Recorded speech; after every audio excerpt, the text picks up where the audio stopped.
Hi, good morning. Happy Monday. I'm 2 minutes late. But anyway, I'm here.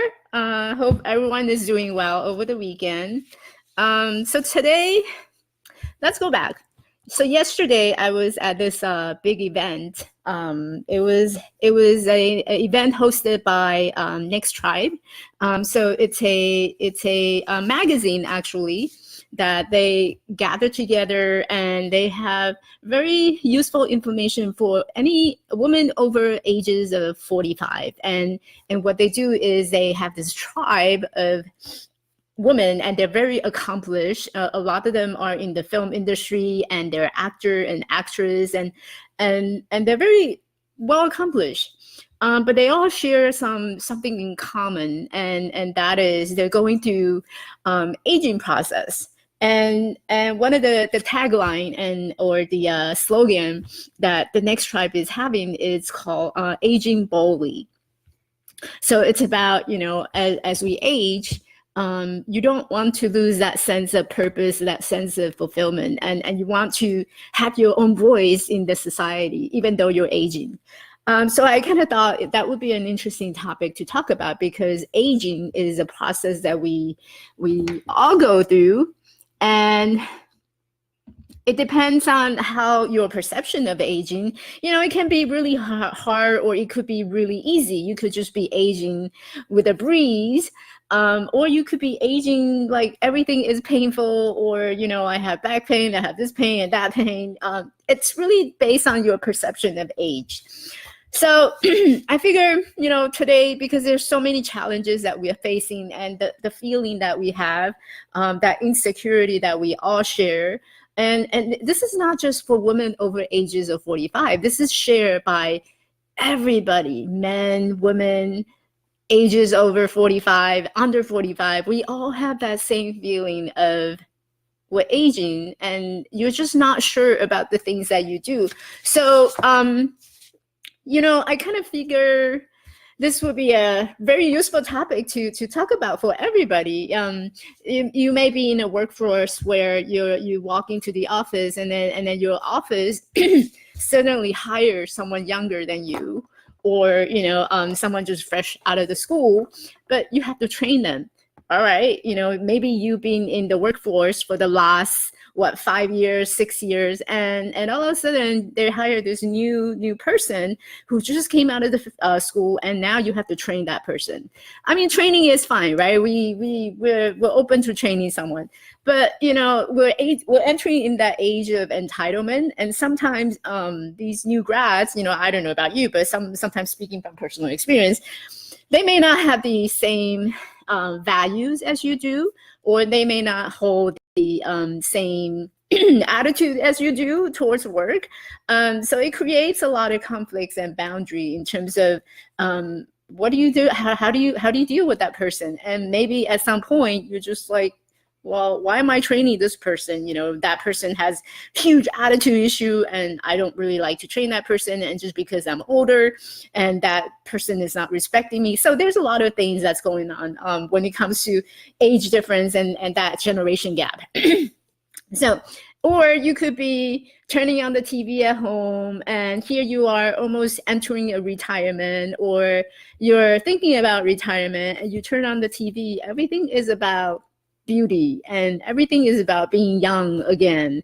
And you're thinking back, you're like, well, where does that lead me? So it put a lot of pressure, and it makes people feel bad. Like when you turn on the TV, all you see is being young, and every product is about plastic surgery. It's about how to make you look younger and prettier, and it's just a lot of information that's out there that's reminding us that we're getting old.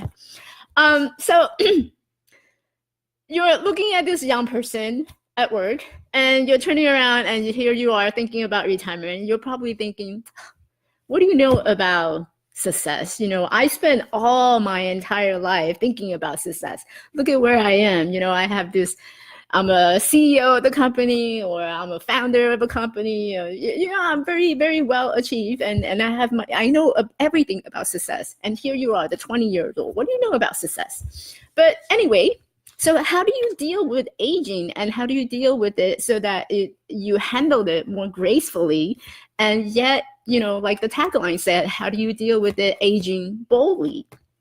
So I kind of summarize a few rules that I think would be helpful. Obviously, I am not you, and I don't have that same experience and wisdom as you do. So you know best for yourself. But these are the rules that I have summarized, and you can share your thoughts with me in the comments. And if you're joining me for the first time, that's great. I love to hear your thoughts.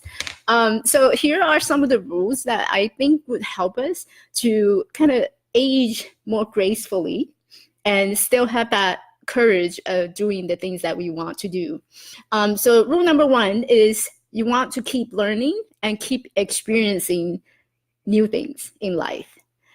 Be in the nature, or sign up to a local gym and you work those muscles. You want to make sure that you keep those muscles working and keep learning. If it's spiritual, then pick up a book, go somewhere and hang out have a book club. You want to keep learning and keep experiencing new things. Rule number 2 is you want to cultivate those strong relationships. So if you go to a knitting, I remember there's a colleague of mine who, she was in her 70s actually, and she loved knitting. So she would go and spend an afternoon, with her friends, and they would just knit. And I think that's so amazing, because you're actually cultivating your friendship and through that knitting club or through that knitting network. So you definitely want to cultivate those strong relationships. Whatever community that you're in, you want to strengthen that. So that was rule number 2. Rule number 3 is draw your inspiration from role models. There's a lot of people who didn't achieve anything until later in their year. I think Michelangelo was the one who what he built in age 80. So there even the ages is just a number. So if you look at it that way, there's a lot of people who actually accomplish something, even older as they get. When you get older, you have more wisdom, you have more experience, so you can do it better. So draw your inspiration from those role models. Remind yourself that age is just a number.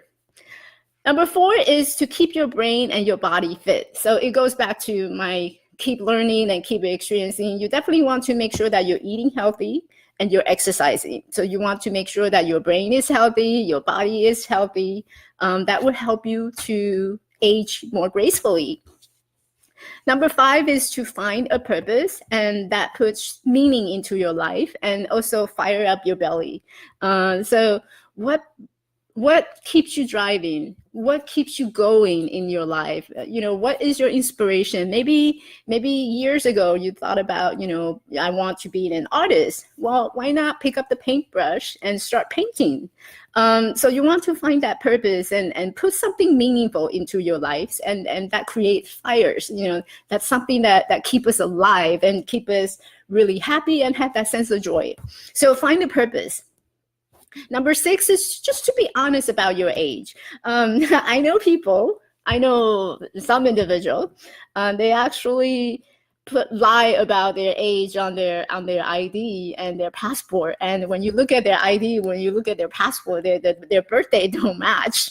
Why do we do that? What's the point of doing that?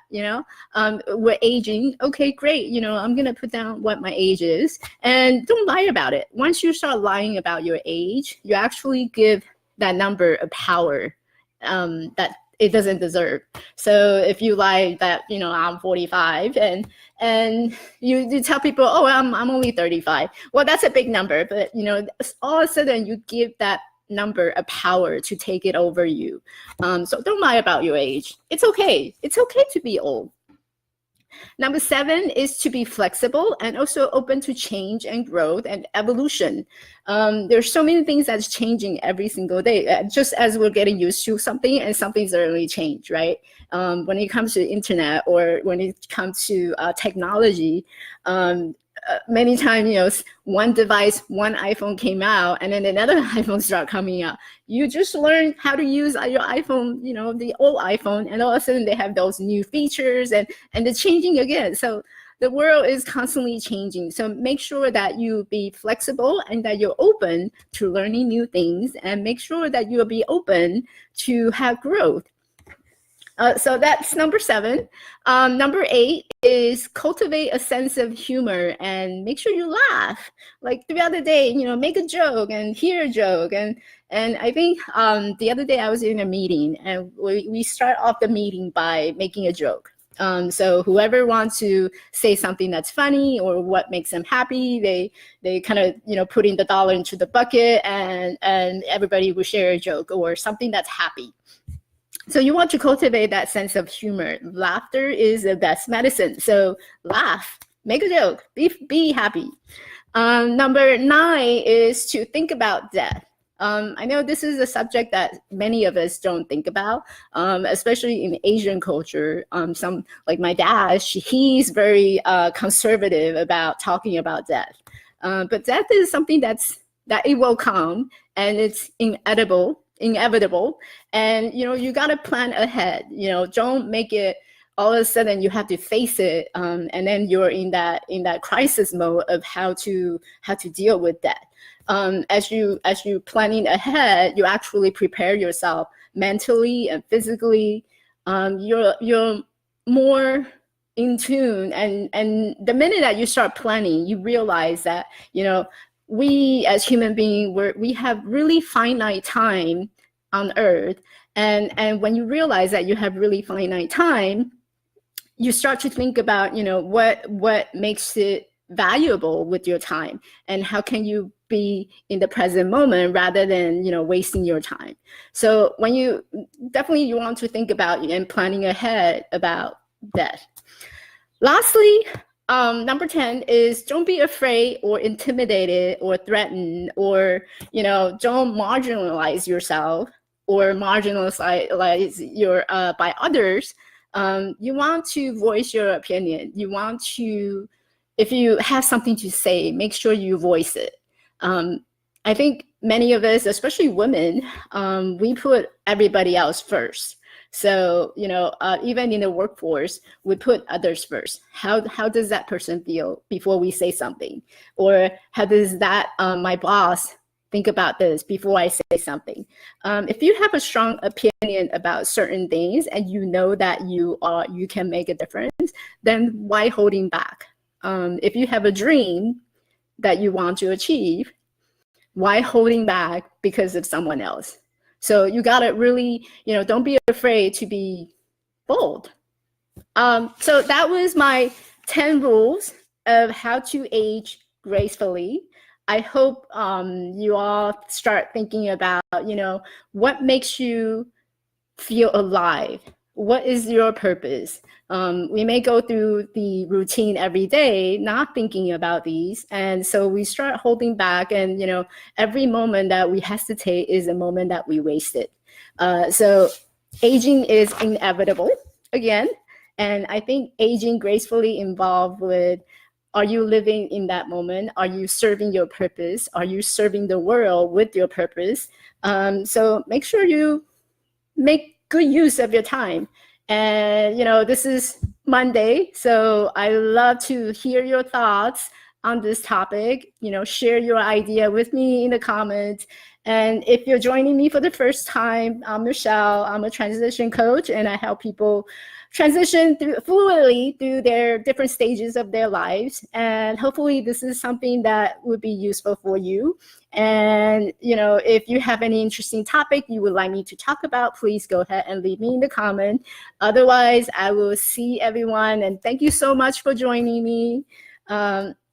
Make sure you hit the subscribe button if you're checking in on YouTube. If you're following me on Instagram, please go ahead and leave me a comment. I love, starting a conversation with you from this. And if you're following me, watching me from Facebook, go ahead and give me a thumbs up. And I will see everyone next Monday at the same time at 8 o'clock Pacific time. Thank you. Have a great week.